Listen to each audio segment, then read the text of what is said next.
All right, welcome to the August 2nd Gig Harbor Parks Commission meeting. I'd like to go ahead and call to order. We'll start with a roll call. My name is Ben Coronado.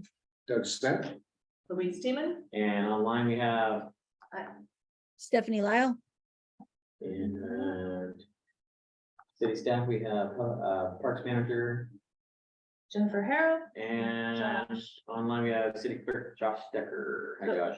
Josh, it's doing that thing where I'm hitting the button and then it freezes everything and it's not showing. Oh, well, you're coming through fine. Oh, I am? Okay, Yeah. it's just not showing for us and you're all frozen on my screen, so. Oh, Okay, but you can see Stephanie and Josh, you can see. yeah, we can see screen. you. Yeah, it's Okay. fine. You know, All we- right, that's, Jessica, can you turn it up? I don't. oh, let's see how I can do that. Oh, and more to add it to our. report. Hey, this is here. Yeah. And I will, Let's join us, perfect. Okay. Okay. Josh, can you say something so we can, see if we can hear you better? can you hear me now? That's better, thank you. All right. And you'll keep surprised if there's a hand raised from Stephanie or anything like that. Except she's frozen, so maybe just, yeah. Yeah, go that way. Feel free to blurt. Yes, yes. I can turn myself off if it makes it better. I mean, I can turn my camera off. No, I think it's on our end. Okay, This is definitely here, but as long as we can hear each other, that's good. Okay, Just won't share. yeah, okay. you guys can hear me okay? Yep. Yes. Yeah, that's good. So, and I just wanted to say that at 6 o'clock, I've got to let Literary Society people into the museum, so I might disappear for a minute, but I'll be back. Okay. Okay, you'll be on my screen frozen, so. Okay, so you would know, right? Yeah. I need that after other meetings. All right. Call to order item 1 done. Item 2, approval of minutes from the June 7th meeting. Everybody's had a chance to review it. I'll entertain a motion to approve the minutes. I will make a motion to approve the June 7th commission meeting minutes. I will second that. All right, all in favor of approving the minutes as written? All in favor, say aye. Aye.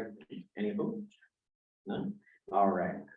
It's approved as written. Item 3, public comment. I know I didn't receive any. Josh, you know, or Jen, did you receive any public comment for your parks? No. No, okay. We did, so you said some last month, so that was, or 2 months ago. That was kind of nice. Can I make a public comment on behalf of someone? Is that possible? I just want to bring up, Jennifer and I have corresponded about this, but I have some descendants of the Jarosich family have requested that we update a historic marker, a caption on a historic marker in Scansey Park.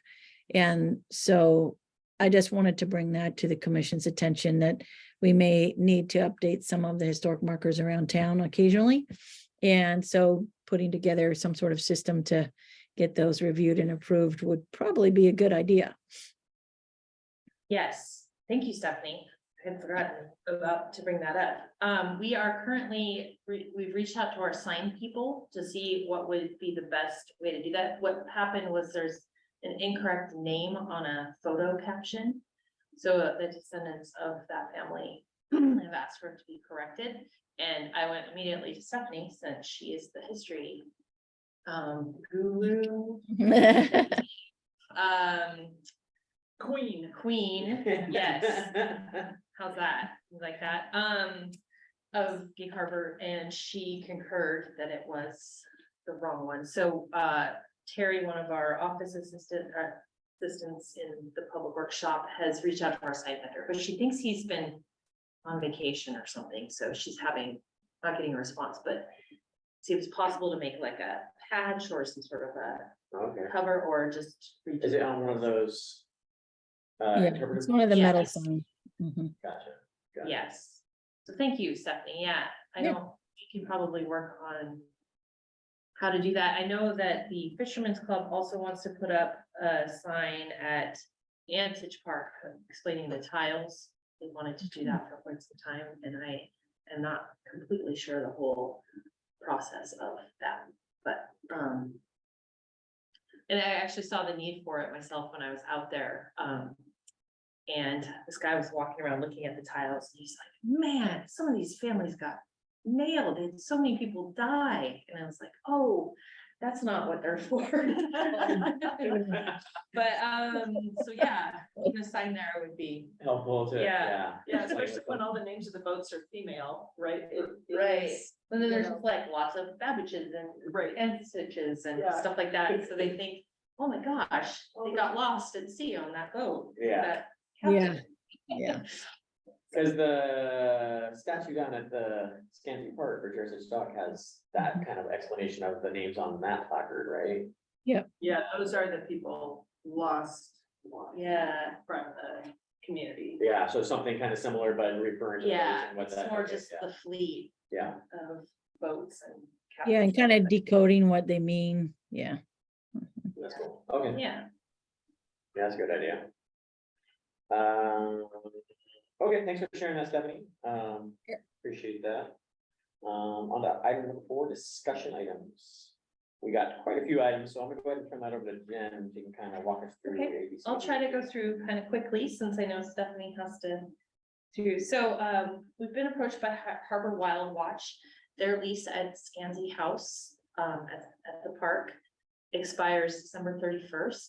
And they've reached out to administration, and they've run into issues finding enough volunteers to man the tourism portion of their lease. Right now, it says that they need to have, a certain number of hours a week, a volunteer on hand to hand out information about tourist activities. And now that the city has kind of handed off our tourism responsibilities to the chamber, and they have the boat visitor center, we're transitioning some of the tourist stuff. So, Lindsay at Harbor Wild Watch had asked if it would be possible to not have that provision in the lease renewal, but they would have racks and information, and when somebody was there and available, they would be happy to talk about tourist information, but just not have that as a requirement. Or is having to staff a desk. And what was the expectation in the first place? It was that, I believe it was 20 hours a week. Yeah, so the expectation was that they were fulfilling a role in tourism. Correct. That was a gap that wasn't available through Chamber of Commerce. But Yeah, now that it is available, yes, arguably, and they have we a could bus- say it's not critical. right. And during the summer, when it's most busy down there, they actually are able to fulfill that. They have college interns and such, but when they go back to school, So is that the amendment to It's the lease? become a hardship. Like the 8 months out of the year that is not summer, that they're hoping to have that. yeah, Wait. just to have that not be Yeah. a requirement. And, we support that request because the boat visitor center is kind of getting a little facelift. They can be directed there, like, they'll have a sign and they'll also have materials. Right, Bo was the one on Jefferson. Oh, yeah. Yes. And they will also have materials there. They just will not likely have a person handing it out, but there will be staff when they're open, if there's staff They're available. so friendly, and personable there. I'm just like, Yeah. sure, They are. you know, any questions, I mean, and they're so informative. Well, I mean, they'll still have the interpretive center open and I mean, it's kind of like here, we have a lot of materials that we hand out that, share information about the city and things to do and places to stay. But that's not our primary job. And when they did the original lease, there was a partnership agreement where the tourism department at the city was going to provide volunteers to do the visitor center part of it. And Harbor Wild Watch did the interpretive center part of it. So I think it's quite fair now that even if the chamber could provide those volunteers, it's just a big expectation that's hard to fulfill. Yeah. And they'll be there and be helpful anyway, even if people are coming there not for the visitor center part of it, but for the interpretive center part of it. Well, and I appreciate that it's not quite the same thing, but maybe there's a compromise-ish position where Harbor Wild Watch could add a something on their webpage about tourism and directing people to the visitor center webpage, you know, a promotional piece on their Mhm. website. It wouldn't cost them anything, but it would maybe satisfy the spirit of directing Yeah. more tourist activities. I'm sure they could put something on the door when they're not open or something that directs Yeah. people to. the They were business. planning on installing a rack on that, Mhm. kind of that And then outside you of the give a porch. notice, you know, directing them to the remote visitor center. Yeah, Yeah, and they'll keep the maps stocked and work with the chamber on that. yeah. And there's no odd precedent we're setting that we would regret relative to other leases or. I mean, So I know each lease is unique in how it's set up. So, I mean, what other parameters of their lease agreement are there? I mean, so 20 hours of the visitor center staff in the desk. What else is there? I know they're supposed to do a bunch of community hours, right? Or provide Yeah. those. provide the programming, Right, which they right. do. Which they do and a that great job at. I think they go Partnership on the above and beyond. walks with Stephanie's organization. So that's why I'm like, I feel like Yeah. that commitment of time is already fulfilled. I think that they're going above and beyond. Yeah, I for don't sure. know the exact. I looked at it recently, but Yeah, I with don't the have it on my head right Chamber now. taking over tourism, I see that as a. Well, and you guys would know, I was just, you know, my ignorance, I was just concerned that some other group may stand up and say, hey, you know, you let them out of that key Right. condition, you know, I want to get out of this one. So I was just checking that there wasn't. Yeah, it's a little, severe precedent. because their primary mission is, right, helping people be aware of the Puget Sound and the harbor and environmental type stuff. So they're still meeting their primary mission and they do all sorts of programs for kids and, So yeah, many things. yeah, Yeah, they do a lot, the touch Yeah. tanks and the beach walks and stuff, right, I mean, the night dives. yeah, but that is concern too, is, okay, so then it's like, is the boathouse asking for, you know, more days out of the year, it's like, well, you know, can we get it more days during non-summer hours or something? Like, okay, does that open up the box for? It's just a other good tasks? question to ask anytime you Yeah, get no, it into is. one group, you Yeah. know, are you setting a precedent that somebody else will Yeah. expect? I feel like Right. this particular situation was quite unique in that most of the other people that are leasing city properties are not, there's a program expectation, but there is not a requirement to provide tourism or visitor services in the same capacity. So I don't have any issue with it. Agreed.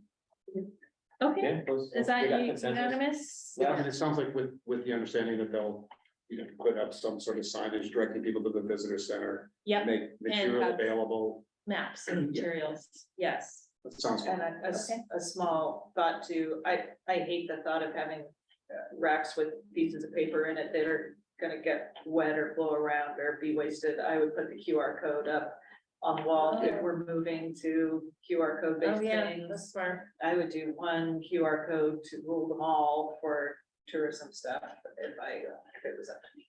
Okay, But that's we just can bring me. that up. It's just recognition that the location is better for promoting tourism than the Judson Street. I mean, It the is. tourists It is. walk up and down Yeah. there, they see that it's right next to the Yes. park. Yeah, And It's so a you great, want to be able to say, hey, just a block away is Yeah. everything you need. Yeah, and maybe that's what the QR code says, is Yeah. here's a map to get to the visitor center. okay, From a sustainability point of view, I'm I get it. going way down on having printed pieces of paper and things I and think way up Our on. wildlife might appreciate that Right, too. and way up on QR codes that everybody has a phone in their hand as they walk up there. Yeah, Okay. okay. Oh, shoot, I'm not able to share, so. That's not helpful. Okay. Can you, Josh, and Stephanie, can you see what I'm sharing? The map? Yeah, I can see it fine. Okay, well, fortunately, the people in the room can't. But, okay, if you're familiar with, Ringgold. And so Peacock Hill. Here, I will, I'm so, Okay, I'll let you. I will interpret for you all. here's Peacock Hill. There's Peacock Hill. There's Ringgold. This is Yes. the, office complex that has, Rhinestone Management and some other stuff on Peacock Hill, so Peacock Hill. Ringgold, and then this is Woodworth. So there's a small corner property, so sorry, you guys. Sorry. I don't know what's happening. So a small corner property that the city owns there, and it's surrounded by one lot. It used to be a water facility, but it's no longer being used as that, so, we had a request to perhaps put P-patch on there for use by the neighborhood. And, we would, so talking to Public Works Director Lane Helm and stuff, we would support that request if they watered it on their own, and used private water. However, he would prefer, Garden. oh, yeah, a garden space, sorry, yeah, usually with raised bed, people can rent a tent to themselves, but, So it's not like the farm. It is very much like that. it would be like that, except obviously a much smaller scale. And how are the places there allocated or? They're self-run kind of, Barb Carr's in charge of that one, and she Right. has a wait. So that's not an issue. No, it's self-monitored. Yeah, so we might have to make, the person that asked about this kind of lives to the north a bit. So there would have to be some sort of a system, just like, yeah, you can, But that's been But- worked before, Yeah. it sounds like. yeah, it's a Yeah. pretty common Yeah, thing in some parks, not as many in Gig Harbor, but Seattle and stuff have a lot of them. So two things that we're going to explore first before, if you approve of giving permission for that. One is Jeff, Langhelm would actually like to, surplus the property and sell it to the neighbor if they're interested. Because there is a neighbor that surrounds it on two sides. And then it's right away on the other sides. And then the revenue would go to the water department because that's where it came from. But if that owner is not interested, then we would go forward with that perhaps. size of parcel.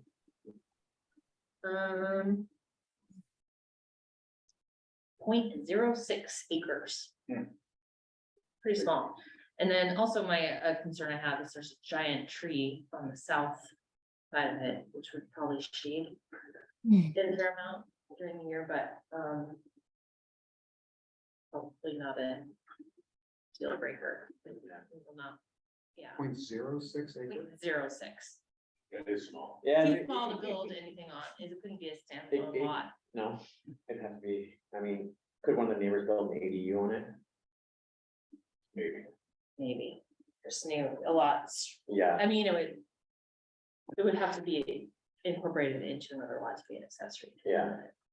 so if it was sold to the neighboring unit, that's potentially, because right now it's just pretty much, where people walk their dogs.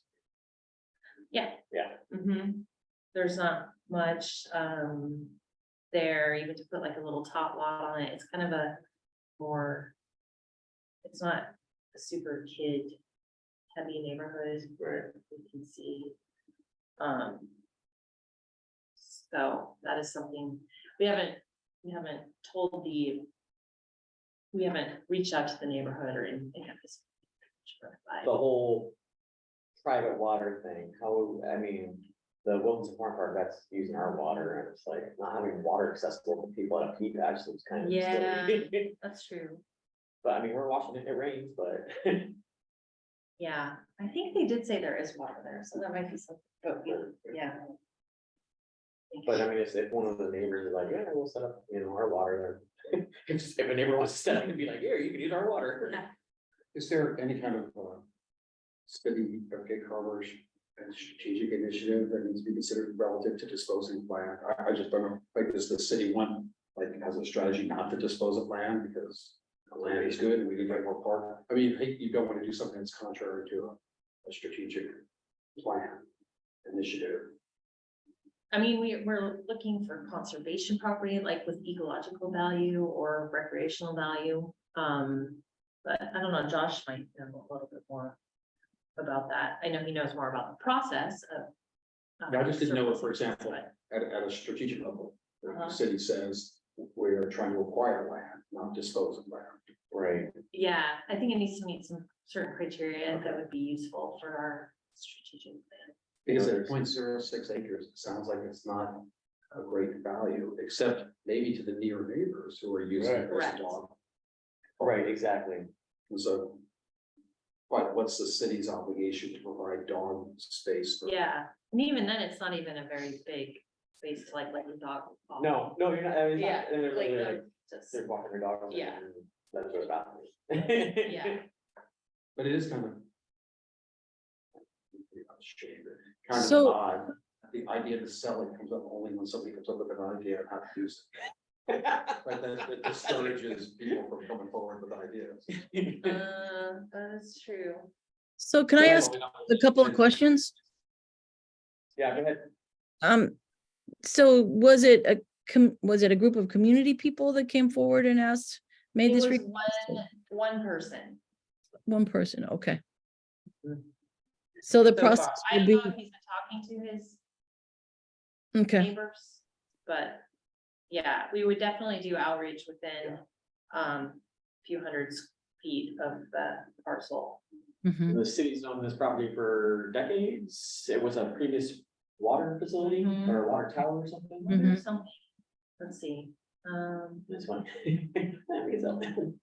Very good, but I think, been reserved for that, but you've been a well or something. yeah, I'm sorry. I It's wish I- super low priority to me. Yeah, Ridiculously low priority of all the things that city personnel and financial resources could be devoted to. Doesn't seem like it. And it's a little bit of green space that stays green Mhm. and at no cost to any people. Has an assessed value of 13,000, but I can't tell when we got it. Yeah, it seems to me that we shouldn't do something based on this one request without reaching out to the people in the neighborhood. And so you either don't do anything at all, leave well enough alone. Mhm. But if you're gonna do something, I think you gotta, Yes. You gotta reach out. yeah. Yes. and then, just need to make sure that, if selling it, I mean, 'cause selling it sounds like this might be consistent with what the city wants to do. Like, why do you want little pieces of property with liability and, you know. Mhm. So maybe you do reach out and talk to the neighbor, but I certainly would find out what people are using it for first. Okay, all right, so I will talk with, But having said that, if it's just sitting there, you know, why not grow something on it? Makes sense to me too. Right, and I feel like with PFAS, there's such low input to get started and off the ground, it's not like you're building a playground or anything like that. Yeah, and you gotta think that using it for neighborhood agricultural purposes consistent with what the city would do, so. Yep. But I wouldn't work it really. It's just shocking though, how much time it takes to make something like that happen. Yeah. Right, it just does. It's amazing to me. Yeah.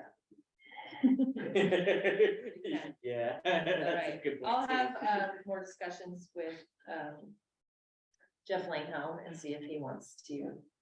move. You'll spend the 13,000 before you know it. Oh, yeah, for sure. Oh, what it's worth. To get that. I think that was his preference when I brought this up, that he'd been approached about it. He's not really like to sell it, but Yeah. let's see what you say about it. Yeah, and we'll see, we can see what that immediate neighbor says, and then just go out from there. Okay. All right. Okay, and before everyone was here, I gave, next is, yeah, sports complex project update. Let's get this well. So, actually,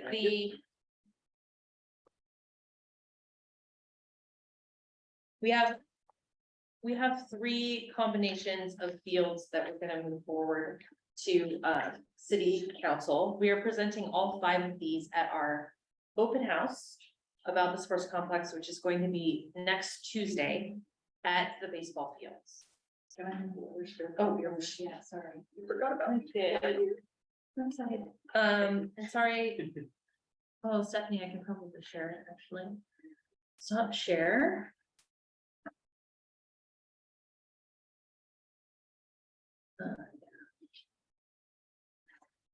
Everybody's still frozen. Same position. See how they go up.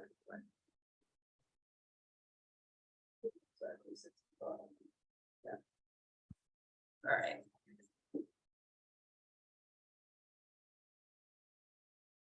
So we had. Yeah, so, sorry. The alternative A was not favored for this. So we have phase 2 is the existing baseball fields. Phase 3 is the forested lot at the corner of Harbor Hill, south of the YMCA. So phase 2 would be going over existing fields. It would make turf lighted fields at the current baseball complex. And we own that. So Doug is the Parks Commission representative to the stakeholders there. So he heard a lot of the conversation from the sports groups that we had, as well as our consultants. But the pretty unanimously favored option for phase 2 is this alternative B, which it would make 2 small baseball fields, but with a football, soccer field over the top of them. So Very multi-purpose field. very multi-purpose. And then keeping the larger baseball field. But in the stakeholder. Sorry. So the stakeholder alternative, it shows actually an additional small soccer field out in the baseball outfield, which is kind of cool. And then we have 2 options that the stakeholders preferred. One would have 2 fields separated by grade, which as Doug in his engineering mind, that would be a cheaper option for the city because it would involve less grading. Wait, what one are we on? I'm sorry, this stakeholder preferred alternative phase. I wish the titles were shorter. So it's the one I'm showing now for Stephanie. If you can see that. Glance at it. Thank you. Okay, got it. Okay, so it has 2 fields over on phase 3. And they would be grade separated, so that would involve some retaining walls. They're talking about monument seating in between. But only small baseball fields would fit on that. So then, but what we heard from some of the folks, and at a previous meeting, I went to a sports group. They're called the Gig Harbor Peninsula Youth Sports Coalition. And there were some representatives from baseball there who were talking about really the only high school age regulation baseball field in all of Gig Harbor area is at Seymour. And it's very popular in summer. And the high school fields are apparently not used for varsity play because they are substandard. I think they've got drainage issues and they're also not big enough. They do use them for JV, but not varsity. So we did try to make an option where that would allow a large baseball field. And then the one that's in phase 2 is not high school size. It's more medium to kid Yeah, so size. to be clear, there's a group of folks that are very interested in having a high school capable field as part of this.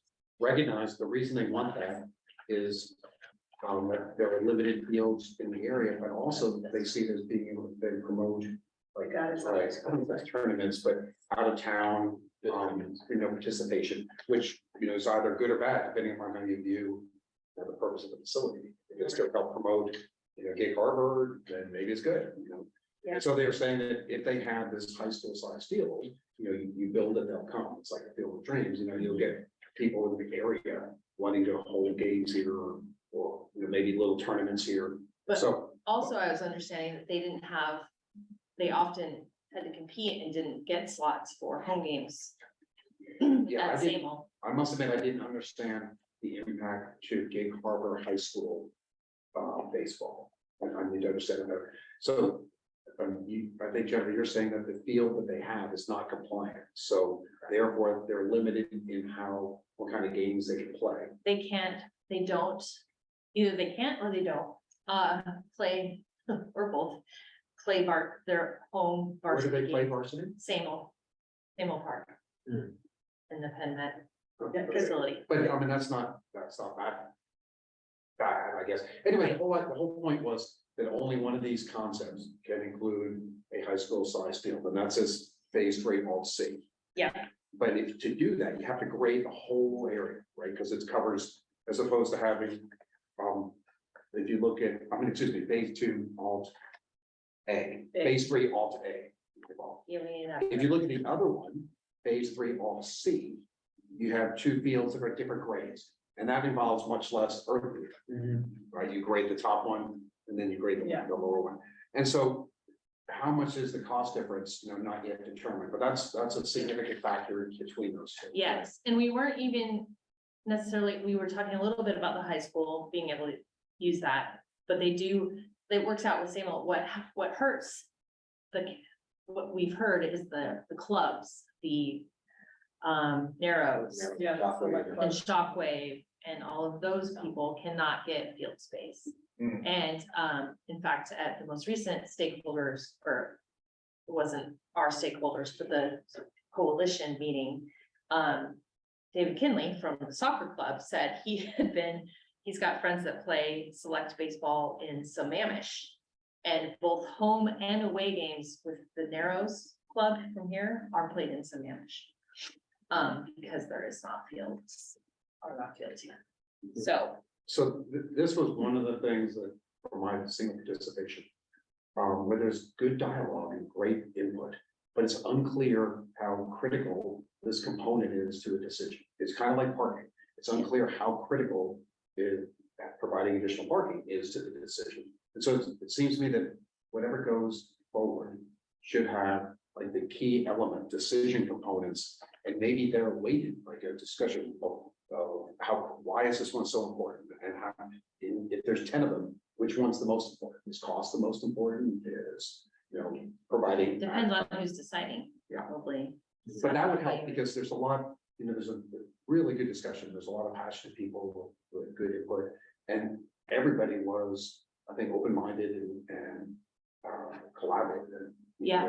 It wasn't anybody holding out saying, no, I must have this. So it's a really good group. I just think they need some guidance on what are the factors that matter most? Because if it comes down to, if it's really critical to have a high school field, then you really only have one choice. Mhm, That mhm, makes it pretty, or at least one choice for phase 3. mhm.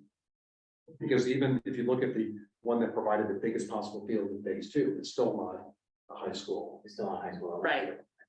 So there's only one place you can put it, it's in phase 3. And if that's critical, then there you go. If that makes it easy, we're gonna go do this. Yeah.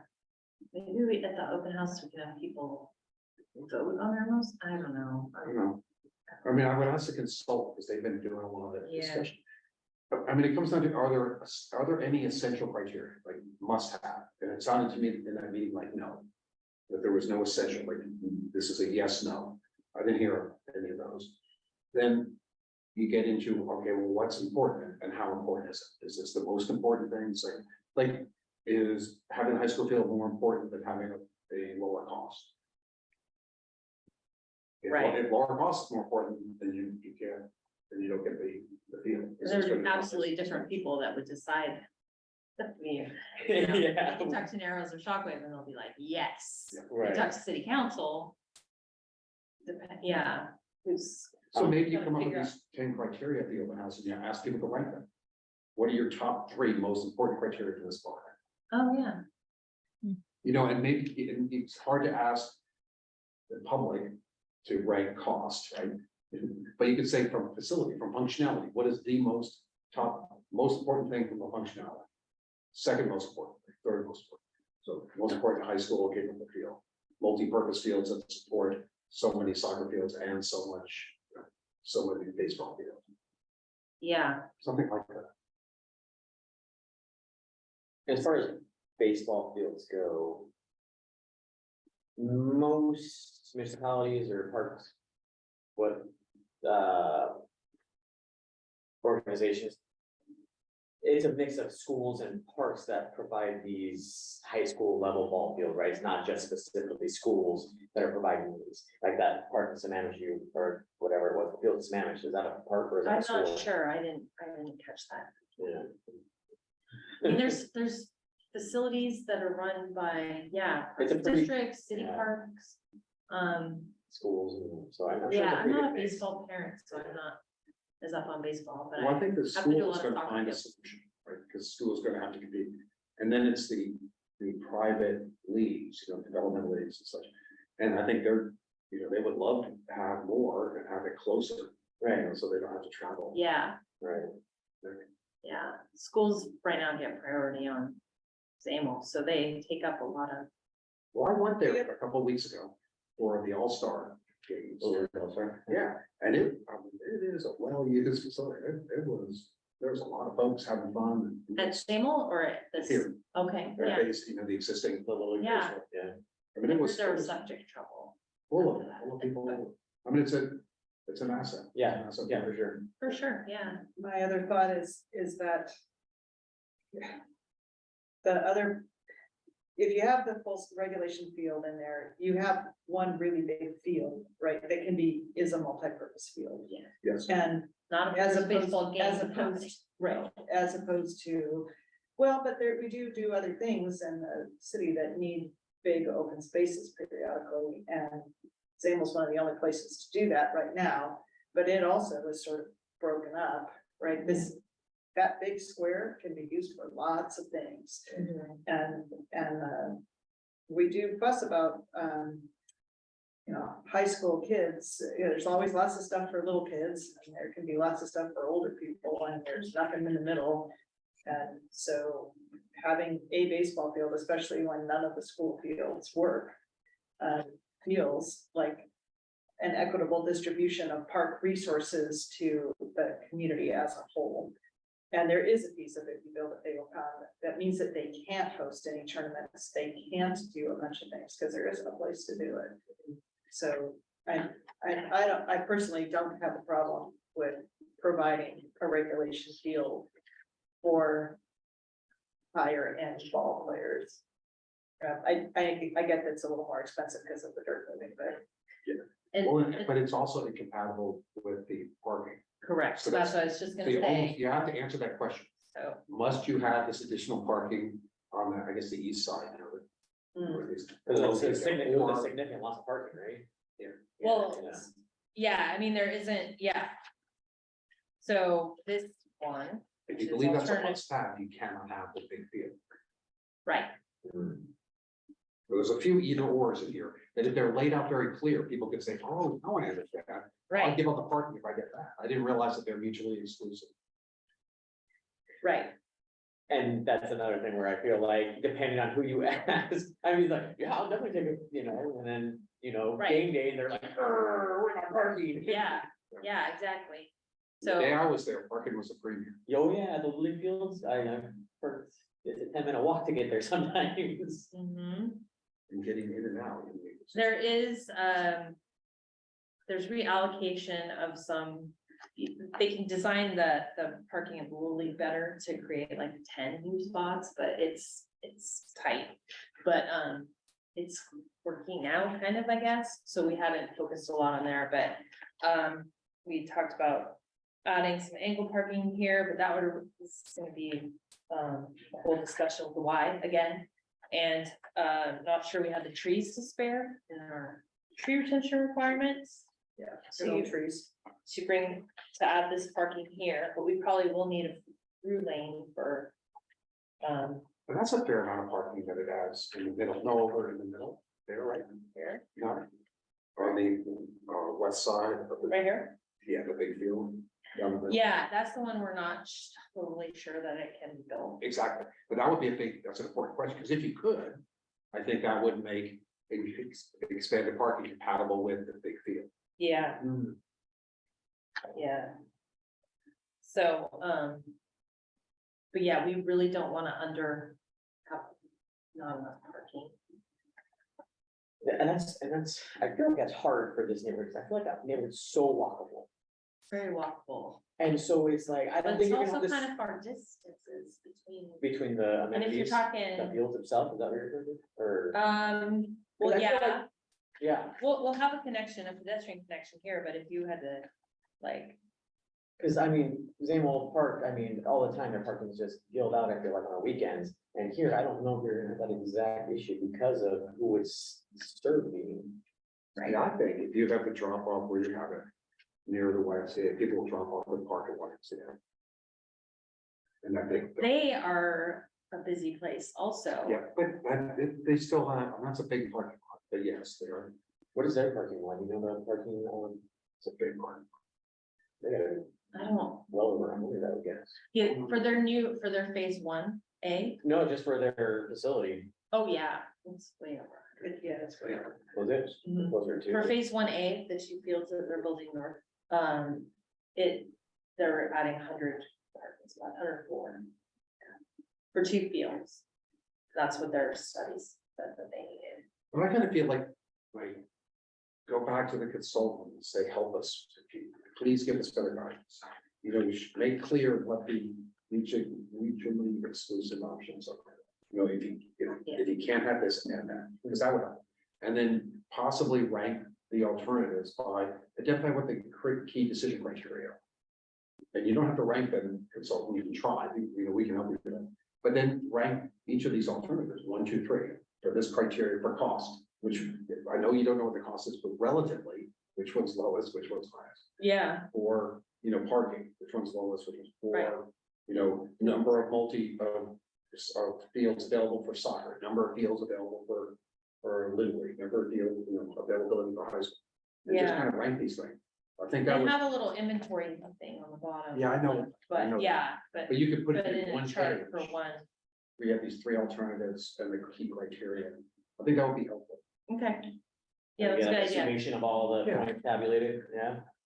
Yeah, Because when you start talking about this, there are these odd linkages that, you know, Right, that are readily apparent. Yeah, yeah, the mutually exclusive list is probably the most useful thing, right? That if you choose this, you can't have these 3 other things because. And that cuts down, that gets you into your priorities the best. Is if the most important thing is something that excludes the other 5 most important things, then people can decide whether the needs of the many outweigh the needs of the few. Or the one, right, and they really can't think that way. And I got the impression that these consultants were pretty much on the ball. These Yeah. guys knew what they were talking about. And so I think they would be able to put something like that together. yeah, okay. And definitely, yeah.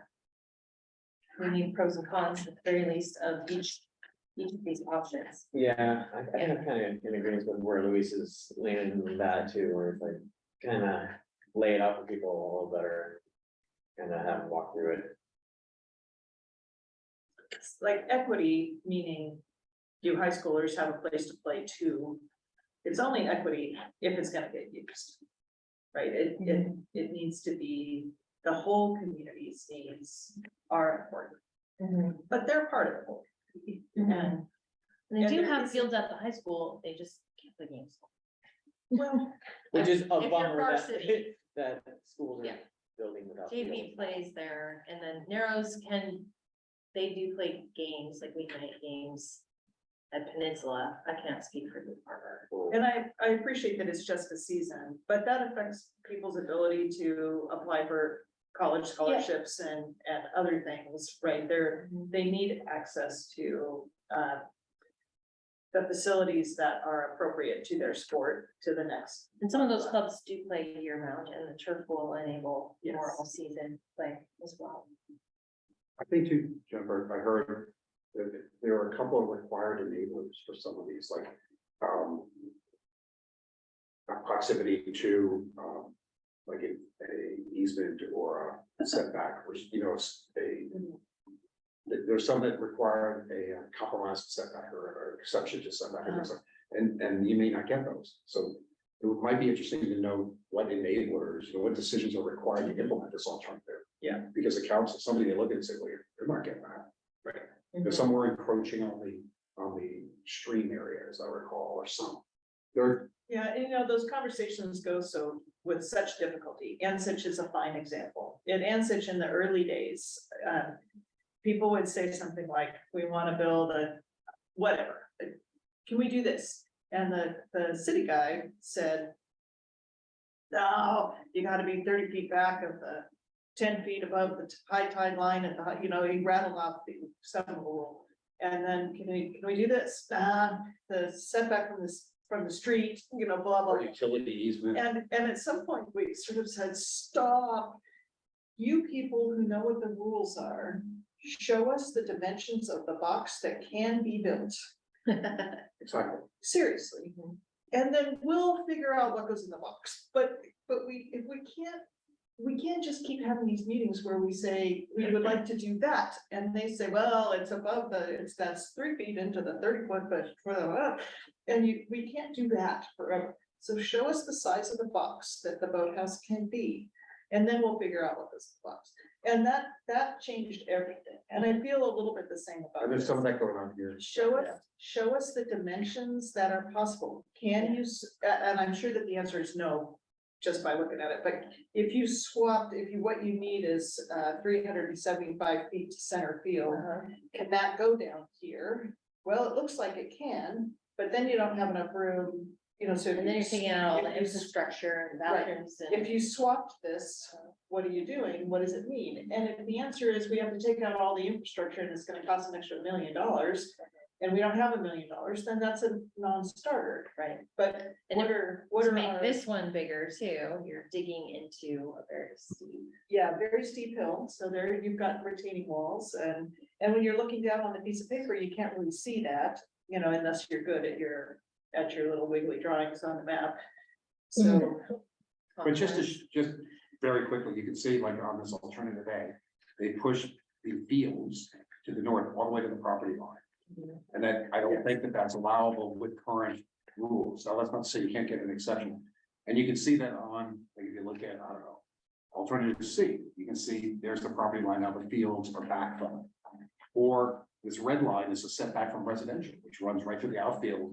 And I think 150-foot setback, that's probably something that can be Yeah, overruled, so but that residential, yes, so actually what we're looking at, and we have a meeting with planning tomorrow, is rezoning yeah, and even the stormwater pond to the north that collects stormwater for yeah, all of these lots, plus the Y plus Costco, that's zoned residential.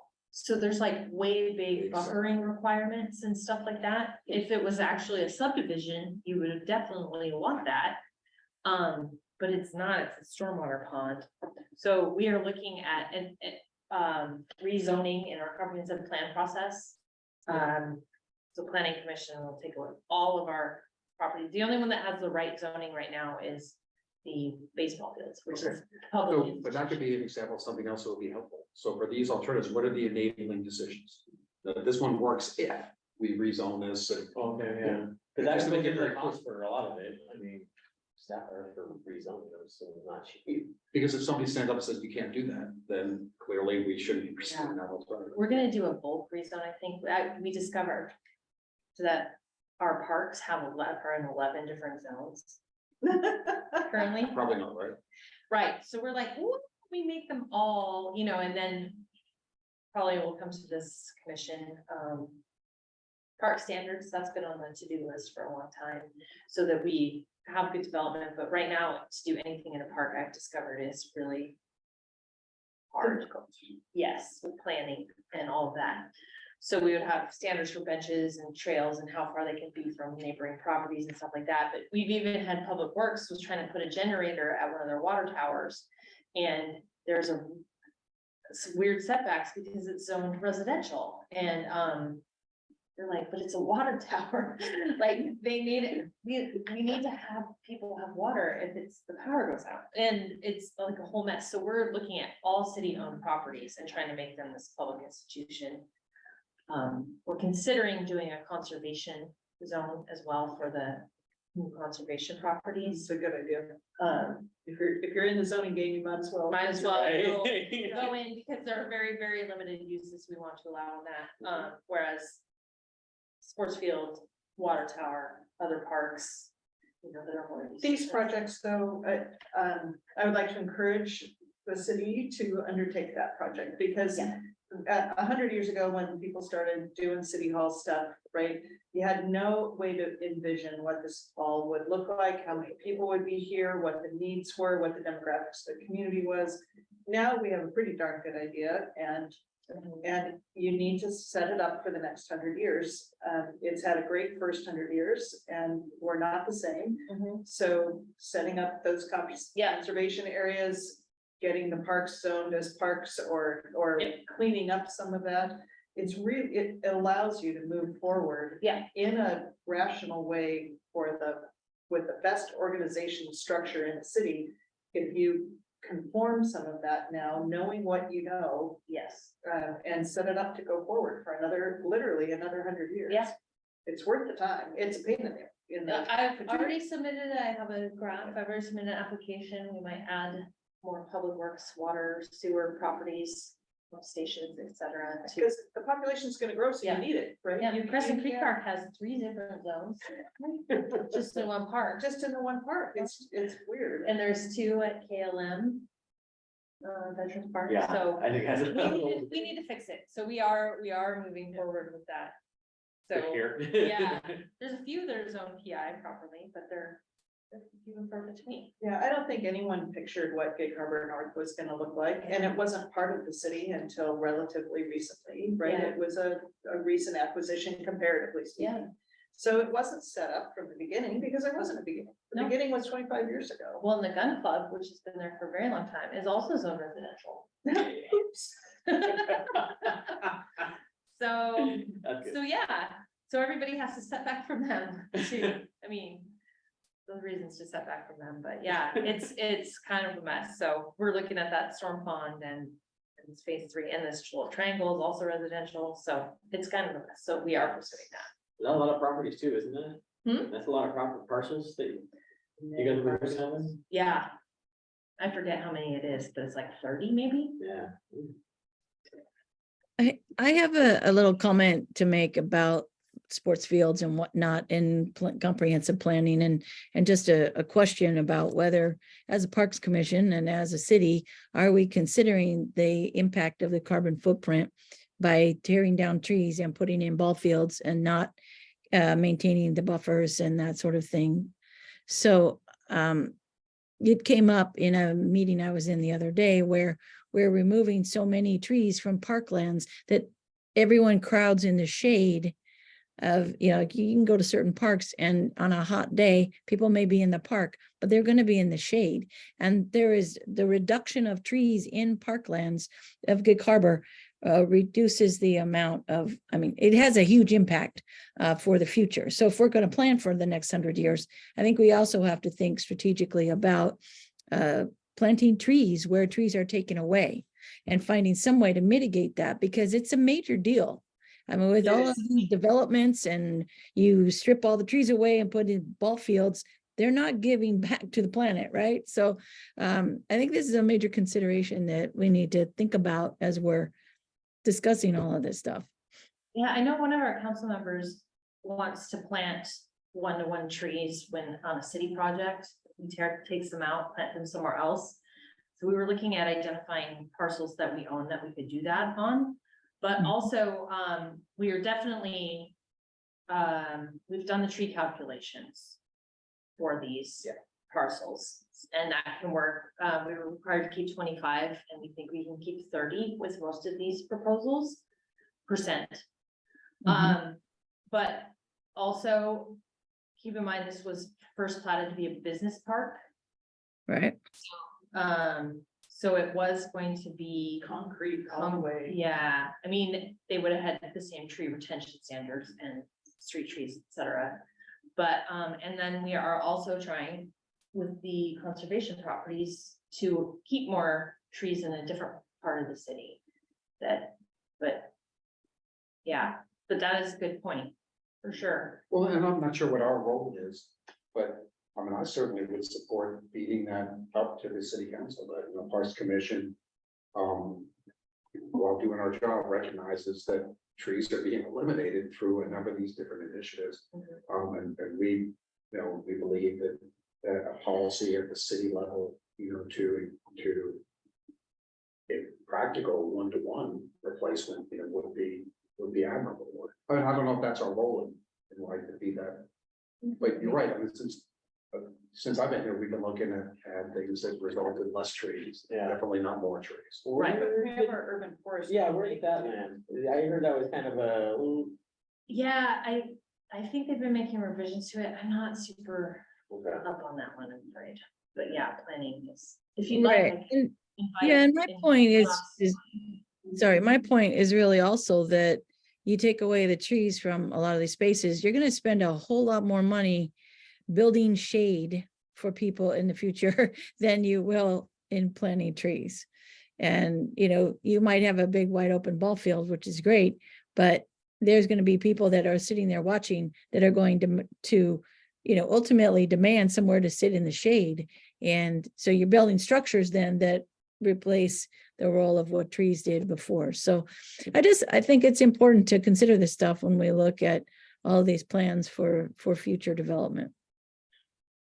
I want to see our, the forestry census when it gets done, you know, at some point, and then where and what kind of trees are needed and what would it take for us to do? And that is a great parks project, right, for sort of an Arbor Day initiative. We do Parks Appreciation Day, which happens to be on Arbor Day-ish.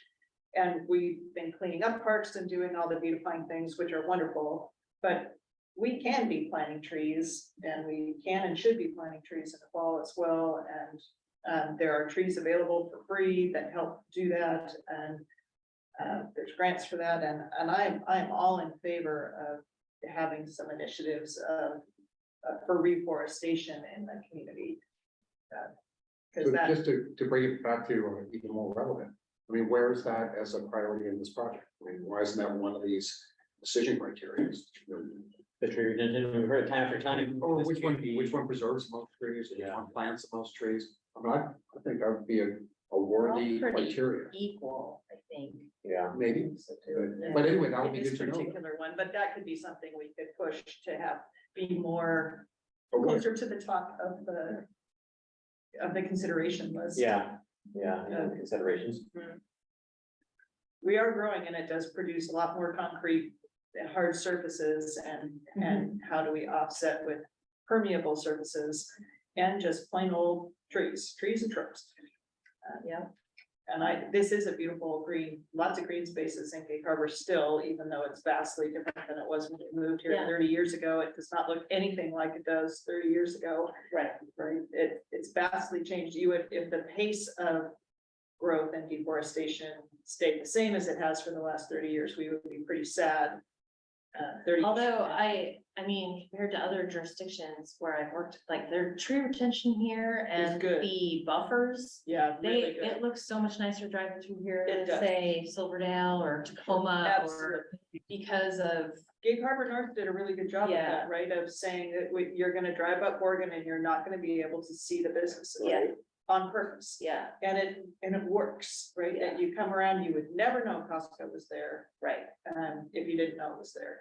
And I love which that. is lovely compared to others. Yes. If you have to have a Costco. Right. And a Home Depot and a Target. Yeah. Yeah. It's not. Hide them behind trees. Yeah.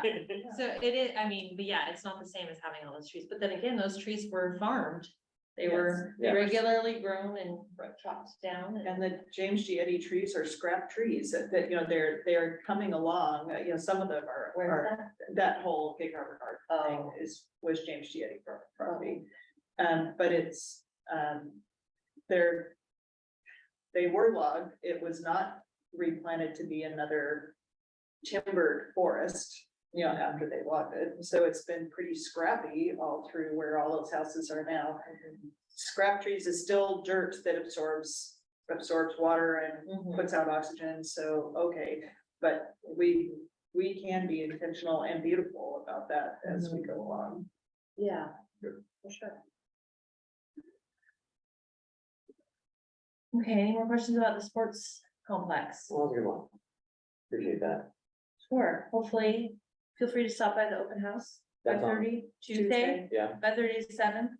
Jump in, I don't know, Is there, it's not a Zoom option, is it's just gonna be, we're gonna have board, I mean, it's not gonna it? be It's like, out. I'll take it. yeah, just chatting with whatever, our consultants will be there. Good. Cool. Very good. Okay, and then we have Crescent Creek Park project update. I can't remember exactly where we were when we met in June. Had it been put on hold yet? Yes, it had been on hold because of concern over the 27 o'clock. Yeah. Okay, so yeah, nothing really new there. We're gonna- Yeah, so from what I understand, council's putting a hold on any decision for a year while the citizen group comes together with a proposal of potential options. Or Correct, potential options. Yeah. Okay. So nothing, gonna happen with that for a year. right, unless there's new developments, which I will keep you apprised of. Okay, and then finally, we have the South Sound Pickleball Club. Has reached out and offered to resurface the courts at Crescent Creek for pickleball. And this option that they are proposing, it would be only pickleball, no tennis. So, we actually have a budget for resurfacing our courts, and I believe Crescent Creek's been done pretty recently. But, yeah, I was just, Why only pickleball and not tennis? that's their. That's the interest. big battle. Tennis players. My neighbor is so upset about the damn pickleball players taking over tennis. But you can Seriously, have both. You be can, surface but pickup. their intent in doing that is so that they're paying for it, they're striping it. Gotcha, It so does there's not. no- They can leave the tennis. nets up there They can leave the permanently. nets up and they don't have to share with the tennis players because they don't Yeah. want to share with the tennis. Yeah, right. It is a train that's rolling fast. Yeah, I don't, I didn't appreciate that the rationale for it was the exclusion of tennis. Yes, that is a 100%. Yeah. yeah, No, I I understand. just went there last week on my lunch break and somebody was playing tennis. Anyway, so, What staff is the does not, condition of the court now? Is it still pretty lumpy? I think it, I'm sorry, I wish I knew better. I only see it from down below usually. But I think it's pretty good. Would it help? Maybe surface- I'm a tennis and a pickleball player. I will happily go over and have a look at it. And let you know Yeah, what. I should know that better. We do have money for resurfacing where it's needed. So, I hate to turn down a donation, but I also hate to cede power over that space that to sounds- a private interest. It feels like it should stay community space. Yeah. yeah, Yeah. I wouldn't recommend excluding tennis No. from it, which is what they want. I see people playing tennis there. Uh-huh. Yeah. Too, Uh-huh. And those are our own team sports in our inventory. no, Yeah, but it, uh, Hale, we have a Hale, no. oh, no, I'm. 'Cause I know there's Rosedale Hall, but that's not ours, but. No. There's Huh. one other place to play tennis in the city, Yeah. I should know better. but that would absolutely increase my opinion.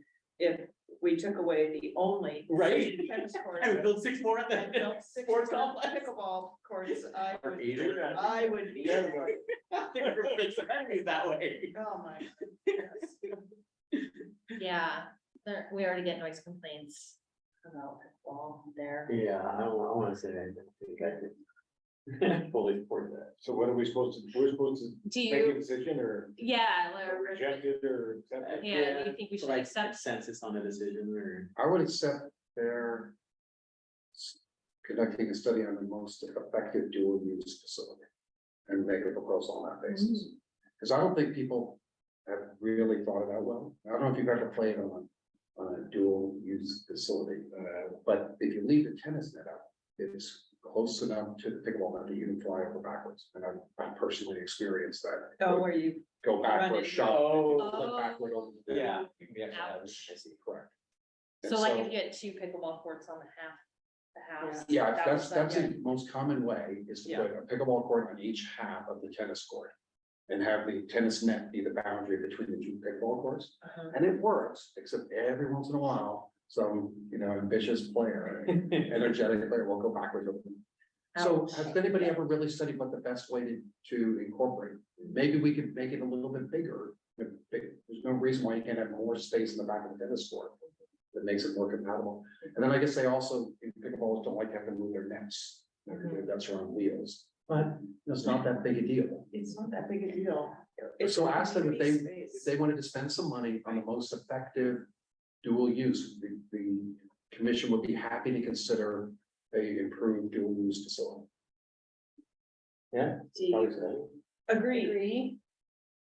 I think they'll say no, thank you, but, that's it. Yeah. More study. And I wouldn't want to make too many changes to like the footprint of the whole layout there. No, because we're We're trying to eventually, do a master plan. yeah, Right. yeah. I was looking through, I didn't know that previously people do the updates. I found them in my computer files. And I was like, oh, and then I was reading one from like 2 years ago, and it was like, as soon as a decision is made about the Masonic Lodge, I was like, I think I used the same sentence in that. Yeah, that So- surprised me. Yeah. Okay, is that a Mhm. consensus then that we'll say Yeah. like, thank you for your offer, however, we're still interested in dual use if you were able to come up with a good layout for If that? you wanted to propose a Yeah. preferred dual use solution, we'd be glad to consider it. Okay, Yes. sound good? Okay, Yes. all right. Well, that's all I had. for And this that group's item. fully aware how we are, where we are with the visioning process or master plan process and. There are The resurfacing can happen before that, but just so. they're Yeah, apprised. there are multiple football enthusiasts on my mailing list. And, sorry to jump back a little bit, for the Crescent Creek Park project update, where does that leave the stakeholder group? Are they just like disbanded at this point, or are we gonna have to On refill that? pause. Yeah, I mean, I think we probably use most of the same people. My concern with the youth representative, we purposely picked a junior so that they could go through this, so they'll graduate by the time, Yeah, you'll have to find, put together a new group, but probably, yeah. hopefully there'll be some kind of. yeah, it's one of the years, so. Yeah. Hopefully, yeah. Mostly adult, people will probably be able to stay around. Okay, move on to staff reports.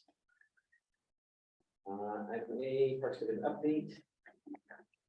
I don't know if anybody got a chance to look at this, if you like it, or do you? Yeah. why I not? did, I okay, do. I We found love this whole, these. whole file of it, and I was like, oh my gosh, yeah, so, Yeah, I love Okay. it. Please, That's kid. great. This is great. okay. I will keep those up then, so if you got a chance to read them, I don't have too much new to report. Yeah, one thing that will probably be coming up in September is more discussion about the, commercial fishing home port. Mhm. We have to develop like user agreements for that, figure out who would, staff it, how it's gonna be run, all of that. There are not many examples of a city on the west coast owning a commercial fishing or commercial dock at all. Most are port districts. So there is Really? this Who owns Seattle on board? There's Port of Seattle. Seattle owns Mhm. the. fisherman's Really? dock, yeah, Huh, I didn't know- fisherman's I- terminal and Schultz Bay Marina and stuff like that. Right. That's all Port of Seattle. Okay. And then, the only ones I did find owned by cities were up in Alaska. Dutch Harbor, Kodiak, but they have whole like harbor divisions, Yeah. like they have a lot of, I mean, yeah. They have hoists and lifts and places to repair boats and what we do about repairs and people living on them and their delivery. Like loading up to head out and unloading when they're back. All of those things, it's kind of a lot to think about.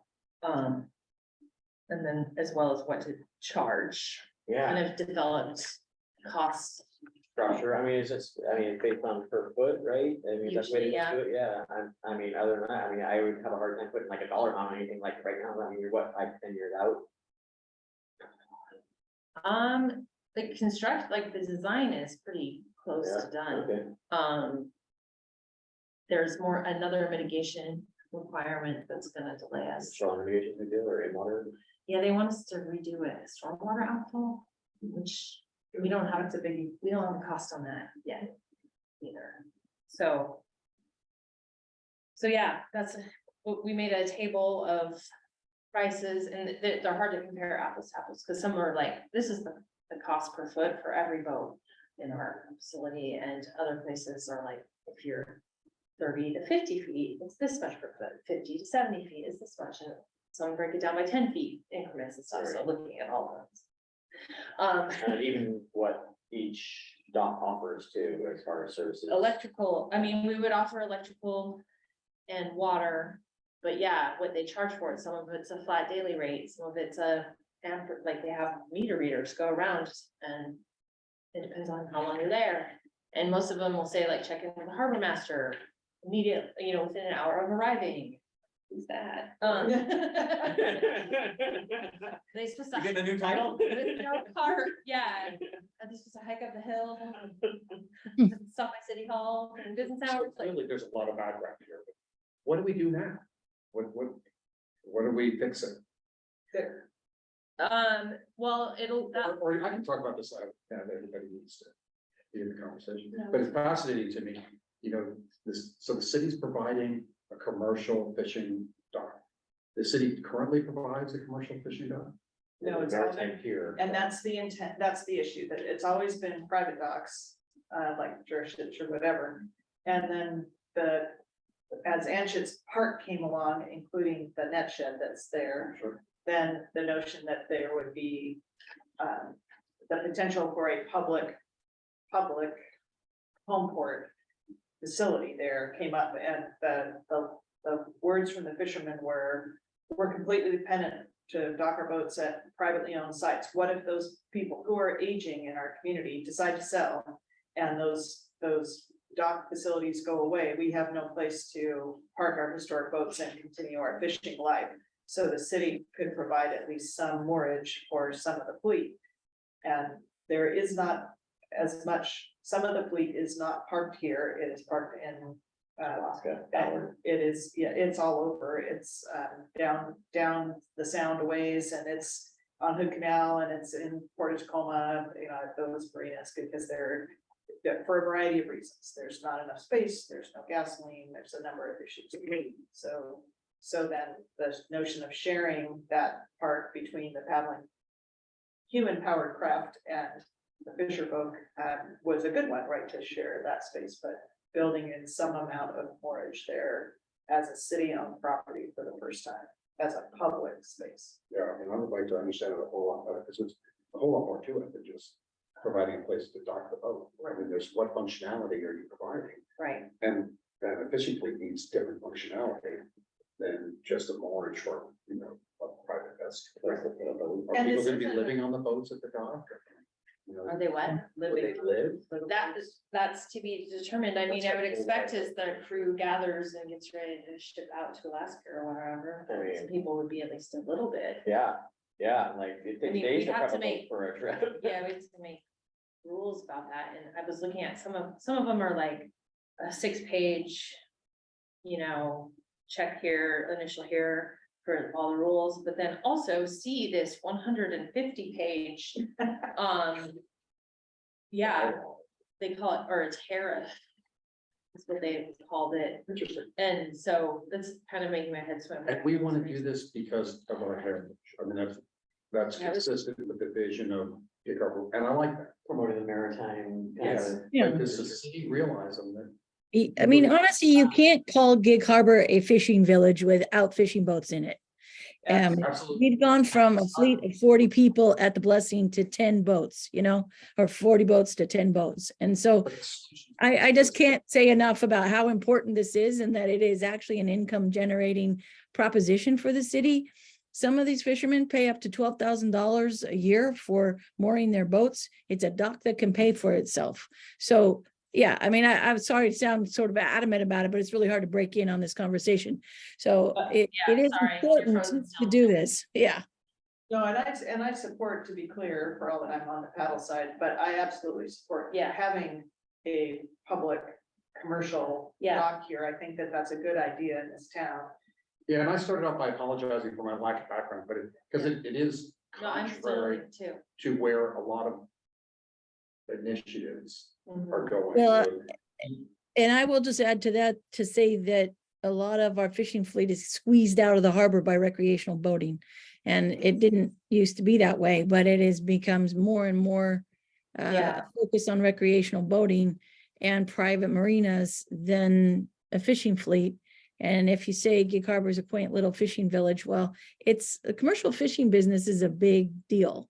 And it's a pretty strong trademark. And, you know, at some of these events that we've had with arts and culture and this and that, when you do these sort of like community reader boards, like what's important and what's an event that's little known that should be built up, and people talk about the blessing of the fleet. Well, if we don't have a fleet, we're not going to be blessing it. So I think we've got to be really serious about it. And Yeah. that's no, that's that- kind of the purpose of this effort here. It's not just because of heritage, but it's also because it's an industry that this harbor has, you know, been supportive of or involved in for not only generations, but, you know, decades and decades and generations. So I do think No, my it's, only update was that we have to think about all of those rules and liabilities, and already our insurance agent says we need to lock it up.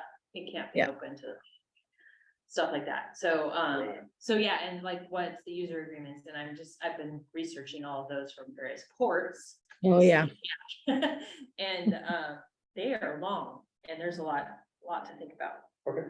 But, so that's just, probably in September when some of the fishermen get back. Is when that will go for council to consider some of that stuff. And yeah, also staffing. Such, And there was a contribution from the port, the Tacoma port, the port of Tacoma, right? yeah. Is there any 100 and, stipulation with that money or requirements? I'm not super familiar with that. I know that some of the Yeah. fishermen are more familiar. And Gotcha. fishermen are gonna donate, a couple $100,000 to it as well. Yep. So that's all I have. What? I mean, you said water, power, what beyond that? Do most, these docks have like cranes or? like, Yeah. storage. Storage, Yeah, for- restrooms, lockers. Garbage service. So. So yeah, Okay, I guess that'll be. A consultation and between the fishermen then and this. they would be using that to Shower. load nets as well, Whatever they need. for right? their- Isn't that why there's an alleyway on the side of the building Yeah. there was to get Yeah. trucks there? Well, yeah, and if I recall, like the extension onto the side so that you have the long dock all the way to the end. And you know how there's that slider Sliding, gate yeah. there, so that they could offload and have the crane that's on the back, and I don't know what it's called, but drop the net and or some of the harvest over. Mhm. And then be able, after the harvest is dealt with, you know, be able to stretch and clean the nets and then roll them back up again was part of that long stretch. Part of it was just getting, it is a vehicle loaded thing so that they could drive their trucks all the way down to the end.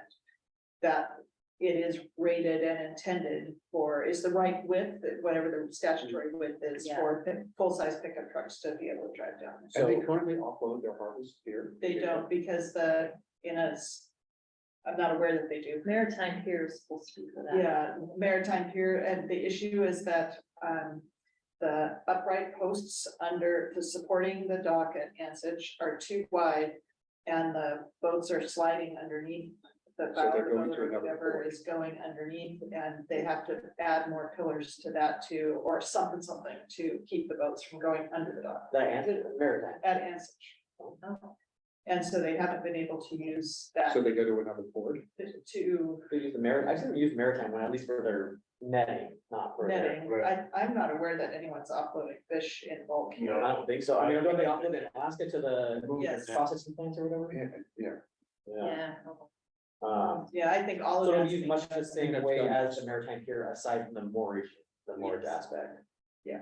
Okay. Okay. So is there additional information for that or? No, just an update. Okay, Probably September, okay. we'll bring some of that to council to consider. I always like, by the way, the kind of the modified net shed notion of them being able to bring some fish in and having a fish market in that space. That was part of like an addition to the farmer's market, and you couldn't do it all year round, and it's not like you would offload an entire tuna boat of tuna there, right? That's not right. But that there was some opportunities maybe to figure out something with the fisher folk that that there could be fish sales in the harbor. That That would would seem be, to be compatible. that would be a really cool thing. It Yeah. would. It has to make financial sense for everybody, but it would be, there's some additional, not just historic, but commercial potential uses for that would be really cool in our town and would be unique, I think. Not just like at Westport where someone sells a tuna out of the back of their boat or something. Right. I think that could be really cool if we could figure out with the fishermen how to do it in a way that worked for them and worked for the. Yeah, that would be super cool. How cool would that be? Westport's one of the agreements I was looking Oh, really? at. Westport, Bellingham, Like it. Sherman. They're very long. Yeah. Stephanie's point is a good one, is the fishing thing token at this point? Well, you don't want it to be. I don't think it needs to be. It would be sad if it was token. It would be very sad if it went away. I would, yeah, for all that I'm in favor of the human powered craft world, the watery nature of our community in full is really precious here. I would work hard to maintain the whole scope of activities, fishing boats, wreck boats, paddlecraft. All of it is part of what makes Gig Harbor a really cool place, and it's worth preserving. Mhm. Absolutely. Spending money and spending space, allocating space to it, it's worth it. My daughter's basketball pictures were done on one of the fishing boats. Very cool. It's less- Yeah. And I feel like that's much of what's drawing for, like driving tourism now too, is that like the experiential, like the experience, Yeah. and like seeing something unique, and I think, the fishing industry is that. It It is is. unique, not everybody see up to that scale and stuff like that, so. And these people have been part of the community for a very long time, and there is, you don't always recognize that there's this flavor that's underlying everything that's come from this group of fisher folk that is really precious to the community. You would notice if it was gone. You may not notice that it's here, but you would notice if it was gone. Yeah, And it's easily lost and not easily returned. So I think it's worth preserving. Well worth preserving. Hugely. okay, that all for the, unless any other That's all questions for on parks. her, on the update list? I think I covered everything. Josh. Josh, have anything? Josh, anything important for the city administrator update? Yeah, did you guys ever get your video back? Can you see me or Nope. you can hear me? I Okay, can see you. I Yeah. can see frozen face, but nobody can see anything on the screen. oh, okay. Well, you all know what I look like, so. Yeah, so city administration update. We just signed the contract with the chamber that we talked about earlier. They're doing all of the tourism services now for the city, so. Basically, that's the whole package. They're doing all the advertising, all the printing, all of the distribution. They will be responsible for the event calendar for any kind of events that are going on in the city.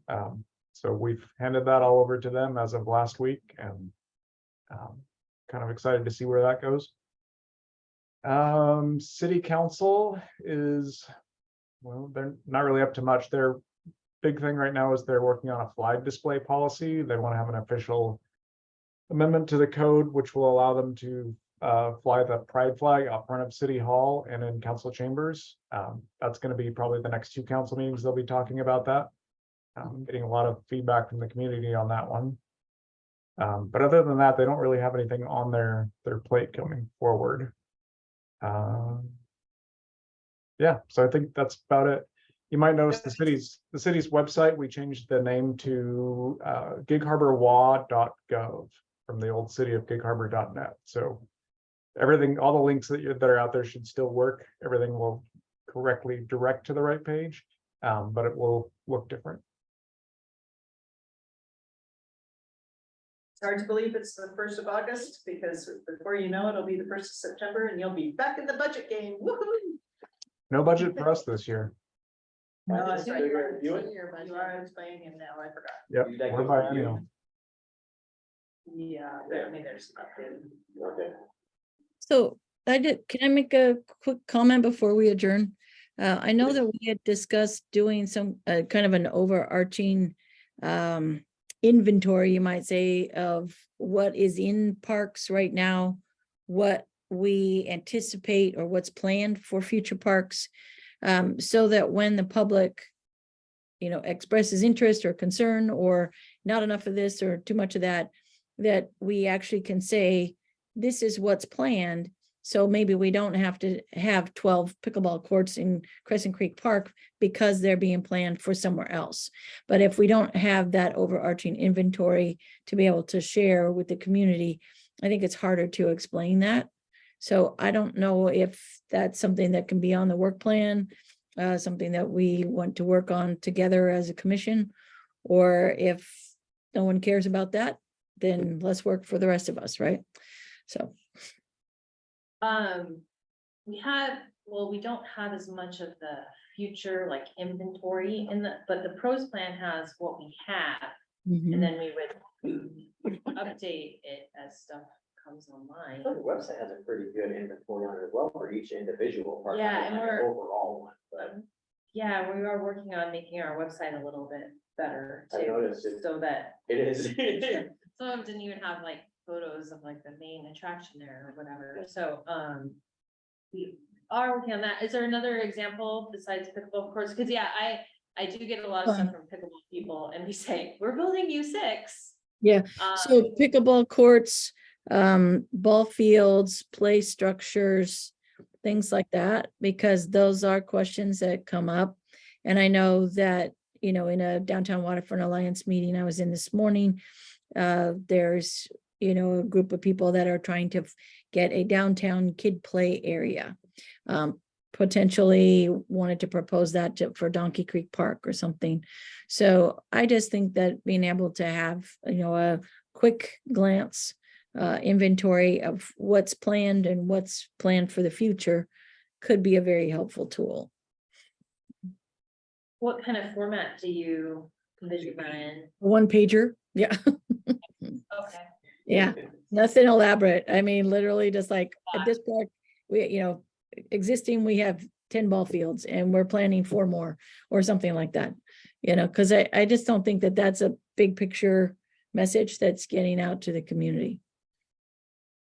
Yeah, I mean, it might, because you're also thinking like there's this crossover between PennMet and City of for facilities, right? And so if we, totally making this up, if the current inventory is that we have 4 pickleball fields in the city and there's 12 pickleball fields, pickleball courts at PennMet, and we're gonna add 8 more at Phase 1B, and they're gonna add 6 more in the CRC, so we're gonna have a total of something that's within immediate access of our neighborhood.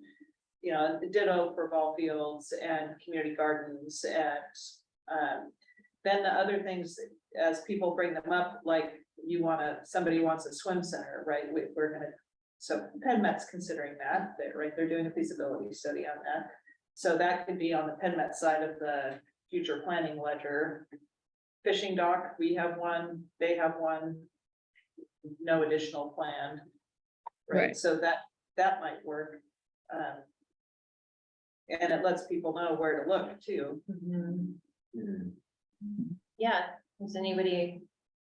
So we have, on our website and in the pros plan, we have what every park has added.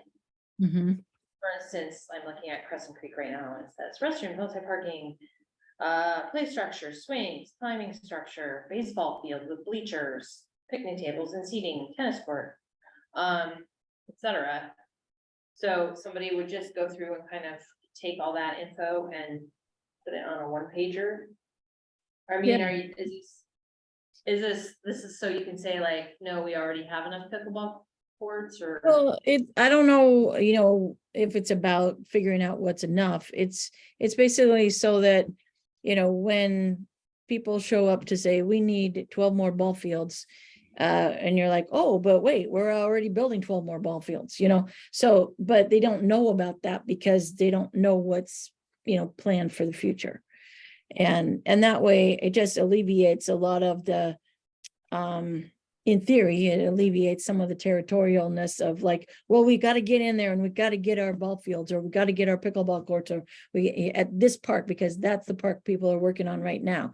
But if they knew that it was actually happening and it was in a plan for yet another park, that's probably a more appropriate space, then they would be like, oh, cool, okay, let's support that. Jennifer, maybe Making something like sense. park inventory and outlook. One page summary, who's the current. Well, or maybe it's one of those classic dot charts. You have all the parks Parks, down okay. the side, you have all the yeah. possible things, restrooms, picnic tables, picnic shelters, Yeah. ball field, pickleball, fishing, whatever all the things are, dot, because you have it or you don't. And you colorize the dots, that there's a black dot in this because there is pickleball, and there is a blue dot because there is more planned. Right, or something like that. Okay. And then people can say, oh, I wanna play pickleball, where can I go? I have 6 places I can go. Well, and a model for that is what the state parks guy. Yes, exactly. That's Yeah, when the you- state park. Right. kind of Beach, what yeah. facility. Have a beach, doesn't have a. Yeah, Yeah. and That could be. then that actually, if we did combine that with PennMet, because people See, do. that's the problem, is that the pendant part is like, people don't know, it's like, They don't know, but but that is kind of a useful, but I think that's part of our obligation to educate people too. yeah. And I think that, I can't speak for PennMet anymore, but I think they would be interested in that. Yeah. Because then that is also directing people to PennMet parks as for a way. Look at this. Oh, look what you have. We haven't, it's in our parks plan, our pros plan. Picnic shelter, restrooms. Recreation amenities, site amenities, Yeah. park structures, vegetation, it's in there. It's every, So now it's everything you could want. there you go, so now combine that with PennMet, Yeah.